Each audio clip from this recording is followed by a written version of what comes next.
তিনবার সূরা ইখলাস বললে এক খতম কোরআনের সব। সুবহানাল্লাহ। কোন একবার মা আর বাবার দিকে তাকালে একটা কবুল হজের সব, 100 বার তাকালে 100 সব, 1000 বার তাকালে 1000 কবুল হজের সব। সুবহানাল্লাহ বলে দুনিয়া বুইরা সব হয়।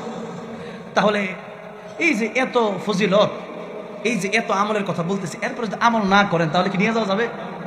আখিরাত কামানো অনেক সহজ, কিন্তু আমরা কামাই না। তিনবার সূরা ইখলাস বললে 1 মিনিট লাগে, এরপর আমরা পড়ি সুবহানাল্লাহ পড়তে লাগে 1 সেকেন্ড, 1 সেকেন্ডও লাগে না, এরপর আমরা পড়ি না, কারণ আখিরাতের প্রতি আমাদের সুদৃঢ় ওইরকম বিশ্বাস নাই।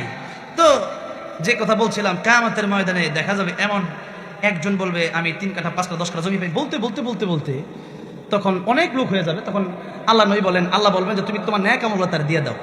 1 জন 2 জন 3 জন ন্যাক আমল দিতে একসময় তার ভান্ডার খালি হয়ে যাবে।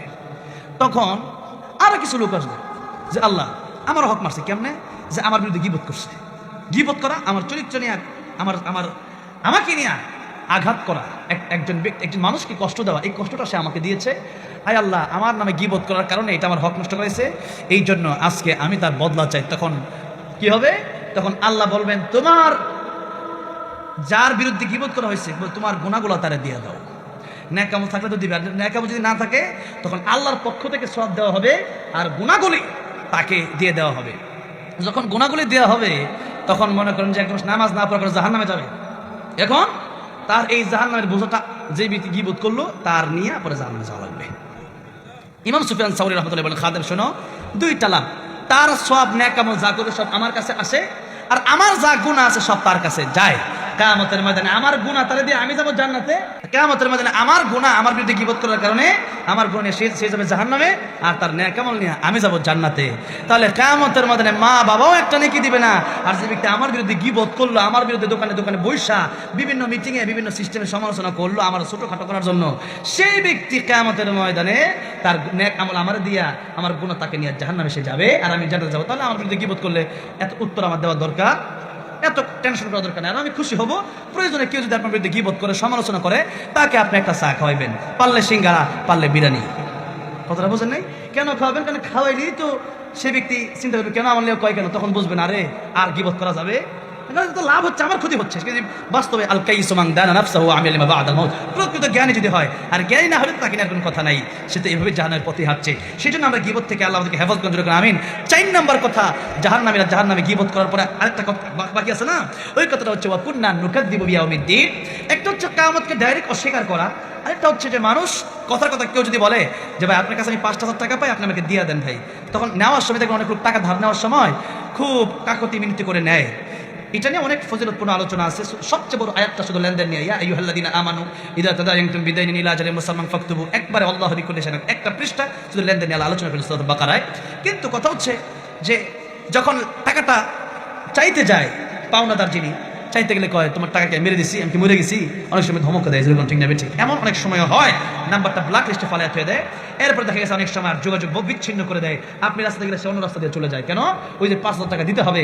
এরপর যদি চায় আপনি বলেন এই তোমার টাকা দিতাম না, এরপরে আপনি যদি বলেন যে আমার টাকাটা দিবা না, তাহলে কিয়ামতের ময়দানে কিন্তু একটা হিসাব দিতে হবে তোমাকে। সে বলে আরে কিয়ামতের কথা পরে, কবরে পরে, মরার কথা তো পরে, এই যে মরের কথা পরে, এরকম গাফলতি করার কারণে কিয়ামতের ময়দানে তারা জাহান্নামে যাবে। কারণ পরকাল নিয়ে তারা ঠাট্টা করছে, পরকালকে তারা গাফলতি করছে, পরকাল নিয়ে তারা অস্বীকার করছে যে পরকাল তো পরে, কিন্তু পরকালকে আসলেই পরে নাকি এখন মরে গেলে মান মাতা ফাকাত কামাত কিয়ামাতুহু, নবী বলেন মানুষ যখন মরে যায় তার তখন কিয়ামত শুরু হয়ে যায়। কেউ মরলে আল কবর রাউযাতুম মিন রিয়াজিল জান্নাহ আও হুফরাতুম মিন হুফরিন নার, ভালো মানুষ যদি হয় তার কবরটা জান্নাতের বাগান, আর যদি মন্দ হয় কবর থেকে আযাব শুরু হবে, একবার জাহান্নাম পর্যন্ত চলতেই থাকবে, চলে থাকবে। তাহলে কি মনে করেন এই মরণটাকে অনেক পরে না এখন আজকে মালাকুল মউত আসতে পারে কিনা? আসতে পারে। নবী বলেন আমি নবী, আমার কাছে মালাকুল মউত আসলে অনুমতি লাগবে, এরপরে আমি নবী ডান দিকে সালাম ফিরাইয়া বাম দিকে সালাম ফিরাবো, এতটুকু গ্যারান্টি আমি নবী দিতে পারি না। তাহলে আমি মারা গেলে আমি লাশ হয়ে যাবো, লাশ হয় কিচ্ছু নাই। তা এরপর তাহলে কি আব্দুর রহমান ইন্তেকাল করছে, আব্দুর রহিম ইন্তেকাল মানে এক জায়গা থেকে আরেক জায়গায় যাওয়া, মানে নবী বলেন কবরে যাওয়া নেওয়ার পরে 40 কদম মানুষ হেঁটে আসতে যতক্ষণ সময় লাগে ততক্ষণের ভিতরে ফেরেশতার প্রশ্ন শুরু হয়ে যায়। 2 জন ফেরেশতা প্রশ্ন করে মান রাব্বুকা ওয়া মা দীনুকা ওয়া মান হাদার রাজুল আল্লাযী বুইতা ফীকুম, তোমার রব কে, তোমার দিন কি। অনেকে আমাদেরকে ধর্মান্ধ বলে, ঠিক না? হ্যাঁ, ধর্ম কি জিনিস বুঝবেন কবরে যাওয়ার পরে, ধর্মান্ধ বলেন। হ্যাঁ, আমাদেরকে বলেন ধর্মান্ধ, তাই আমরা ধর্মান্ধ হবো না, আমরা কি রাজনীতি অন্ধ হবো? কি অন্ধ হবো আমরা? ধর্মের দিকে তো আমরা অন্ধ হবো, ধর্মের দিকে আমরা মরে যেতে রাজনীতি, ঠিক না বেঠিক? কারণ ধর্ম সম্পর্কে কবরে জিজ্ঞাসা করা হবে, তাহলে আমি ধর্ম সম্পর্কে পাগল হব নাকি আপনার লেগে পাগল হবো? সেই জন্যে কবরে যাওয়ার পর ধর্ম সম্পর্কে জিজ্ঞেস করবে, ধর্ম আমার আগে, আমার সব কিছুর চাইতে আমার ধর্ম আগে। সেই জন্য ধর্ম সম্পর্কে এরপর আমার নবীকে দেখা জিজ্ঞেস করবেন, হাযা রাজুল আল্লাযী বুইসা ফীকুম, নবীকে চিনো কিনা জিজ্ঞেস করা হবে। সেদিন পরিচয় যদি দিতে পারেন, আল্লাহ বলেন তার কবরে জান্নাতের বিছানা বিছায় দাও, তারা জান্নাতের পোশাক দাও, একটা ঘুম দিবেন, আহা কি আরামের ঘুম হবে। হ্যাঁ, সেই জন্য একেবারে নতুন দুলহার মতো ঘুমায় যাবেন, হাদিস শরীফে আসছে। কিন্তু দেখা গেছে যে যদি জীবনে ভালো কোনো কাজই না করেন, জীবনে খালি উল্টাপাল্টা সব করছেন, এখন কি এই সুযোগ পাওয়া যাবে? কবরটা কি জান্নাতের বাগান হবে?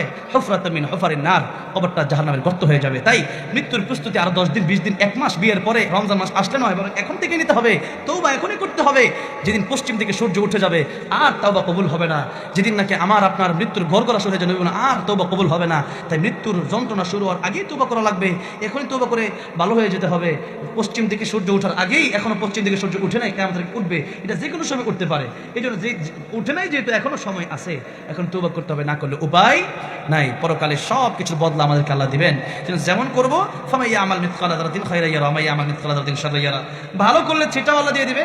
এই সূরা একটা নাম সূরাতুল জিলজালা, একটা নাম সূরাতুল জামিআ, যে দুনিয়া এবং আখিরাত উভয়টা চলে আসছে কেবল দুইটা আয়াতে। ফামান ইয়ামাল মিসকালা যারাতিন খায়রান ইয়ারা, ভালো করবেন তো ভালো পাবেন, ওয়া মান ইয়ামাল মিসকালা যারাতিন শাররান ইয়ারা, খারাপ করবেন তো খারাপ এটাও দেখতে পারবেন। সুতরাং যা করবেন তাই কিন্তু আপনার সামনে অপেক্ষা করছে। এই দিন নয়, আরো দিন আছে, এই দিন নিয়ে যাবে সেই দিনের কাছে। তাহলে যে কথা বলছিলাম, জাহান্নামীরা জাহান্নামে যাবে স্পেশালি কয়টা কারণে?